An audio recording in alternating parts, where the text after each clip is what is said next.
Avokati i popullit Igli Totozani ka zhvilluar një takim me prefekturën Shkodër në lidhje me luftën kundër fenomenit të gjakmarrjes. Prefekti i qarkut Shkodër Paulin Radovani u shpreh se kjo është një luftë që duhet të merret seriozisht dhe se në asnjë moment nuk duhet të lëshohet terren, ndërsa theksin e vuri tek fryrja shifrave të familjeve të ngujuara nga organizata të ndryshme. Ka një frymje të fenomenit për mos zgjat.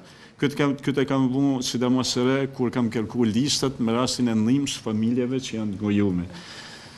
Ndryshe kishte dhëna policia, ndryshe kishte dhëna zyra e shërbimit social, ndryshe kishin shoqata, disa me të hatri vele se s'na nëgjut ne, na nëgjut ju, pra kishte një mos përputhje me disë numërve. Kam edhe i lutje për gjithë ata që ne morën këtë drejtim. Na me të vërtet jena një koçi, jena të ndërtu një ekonomi të rregut, nuk duhet me kthy as fatkeqësi në biznes, nuk duhet që i shoqatat me i zvarris, me kriju mënyrën përmes zgjat bisedimet, e mu bën palë sa të munden me një mu, për nësë një mënyrë me zëvendësu ligjin, me zëvendësu shtetin. Kjo e pretendimi jam. Nga ana tjetër, avokati i popullit Igli Totozani u shpreh se ka një nevojë të madhe të një aksioni të gjithë institucioneve për të punuar kundër këtij fenomeni. Është një fenomen, sikur se thatë dhe ju, i fryr, është në disa raste dikush thotë që nuk është i fryr, dhe kjo vjen për faktin e thjesht që s'ka statistika të qarta.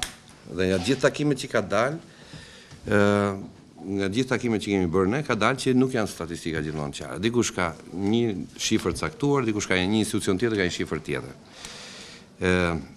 Tjetër element i rëndësishëm është që gjakmarrja ka një konfondim ndoshta të paqëllimshëm që e trajtojmë kur ka vdekje, pra e trajtojmë kur ka vrasje. Por nuk është vetëm kaq dëmi që sjell gjakmarrja. Gjakmarrja shkel një sër si fenomen, një sër të drejtash të tjera kushtetuese të shtetasve, të qytetarëve, sidomos e kam fjalën këtu për familjet që janë të ngujuara. Pra nuk mund ta mbyllim fenomenin vetëm tek fakti që dikush u vra dhe dakord jam, ligji duhet zbatuar dhe njerëzit duhet të kenë besim ke drejtësia dhe drejtësia duhet të thotë fjalën e vet. Por ka dhe disa të drejta të tjera të disa njerëzve, disa familjarëve, të cilët ngujohen dhe janë në familje.